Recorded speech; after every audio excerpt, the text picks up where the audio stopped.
Alright, hi Year 12s, this is Mr. Lim here again, and this is our second video in changes to volume in equilibrium systems. Let's get started.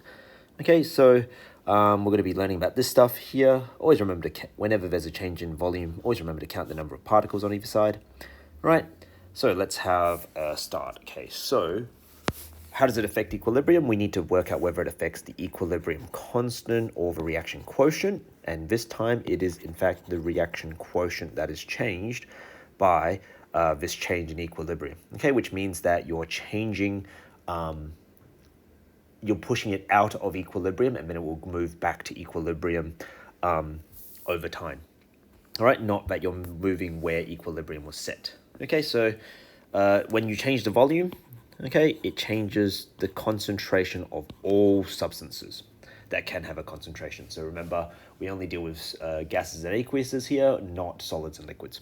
All right, so let's move on. How does it affect equilibrium? So we need to be able to talk about forward and reverse reaction rates, okay, once you change the volume. Okay, so forward and reverse reaction rates will both change, and either increase or decrease depending on changes to the volume. All right, so if you decrease the volume, you're going to increase the rate of reactions, and vice versa. Okay, so decrease the volume, increase the rate of reactions. But why? Why is that so? It's because you're changing the frequency of collisions. Remember, the word frequency is super important, and thus the frequency of successful collisions. Right? So every single time you need to be able to explain it in terms of rates of reaction, and rates of reaction means, and collision theory means that you have to talk about frequency of collisions, sufficient energy, or the number of collisions, or the orientation. All right, so make sure you understand that but when you change the volume, both will change because both will have their frequency of collisions changed.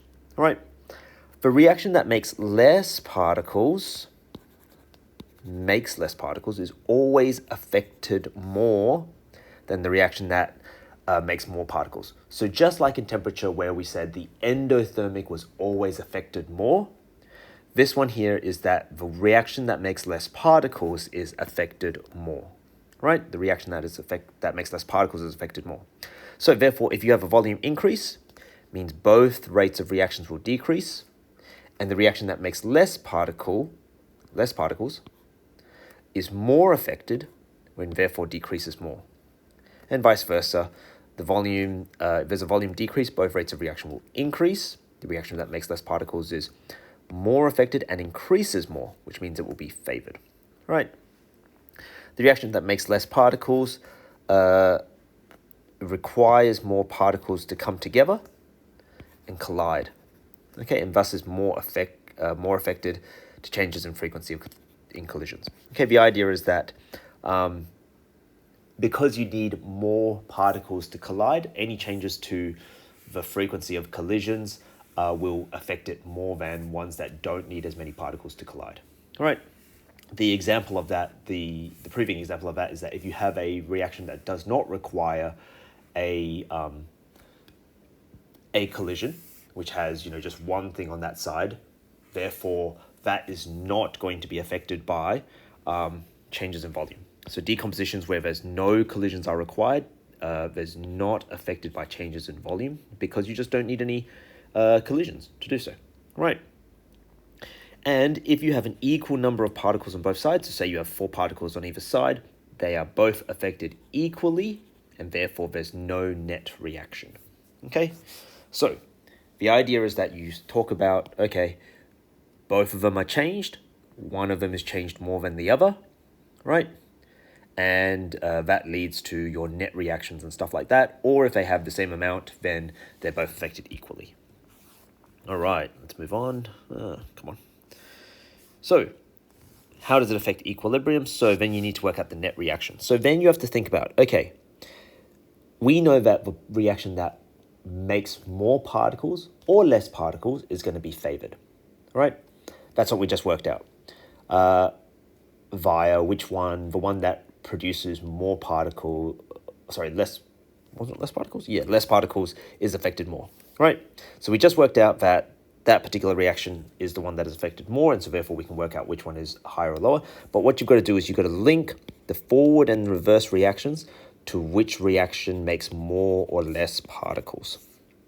Okay, so then you've determined the change in both rates of reactions and which is affected more, and then you determine which rate of reaction will be greater than the other. Okay, so let's have an example. If I have something along the lines of 2A gas plus 3B solid goes to 2C gas plus D gas. Okay, so therefore we can see that, okay, we're not taking into account the solid. So we've only got 2 on this side and effectively 3 on that side.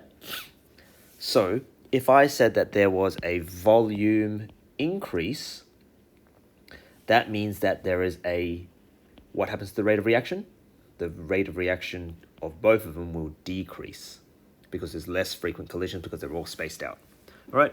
So if you have a rate of reaction decrease, both of them are going to decrease. However, the one that makes less particles compared to the one that makes more particles, this one is going to be decreased more than that one. If that one is going to be decreased more, if the reverse is going to be decreased more than the forward, therefore the forward rate of reaction is favored. Forward rate of reaction is greater than the reverse rate of reaction. All right, so that's the idea behind being able to work out the net reaction. Okay, you have to follow all of that logic to get to that endpoint. Okay, and I think I just went through that examples. Remember, reactions of equals number of particles will not have a net reaction. However, they will still have that change in rate of reaction. They will both increase, they will both decrease, they will just increase or decrease the same amount. All right, so let's move on. From this information, then you can determine the direction that reaction has shifted or which reaction is favored. That's what we just did. The net reaction determines which way the reaction has shifted. So the net forward means that there's a shift to the right or favored forward. So this is all about vocabulary, making sure that you can understand or use the right words when necessary. The idea is that you remember, favored is not the same as saying one is greater than the other. You have to say both of those things. The forward rate of reaction is greater than the reverse rate of reaction, therefore the forward rate of reaction is favored, right? They are not the same thing. You have to say both of them, and you also have to say what's happened to both rates of reaction. The reverse rate of reaction went up, the forward rate of reaction went up. One of them went up more than the other, something like that, right?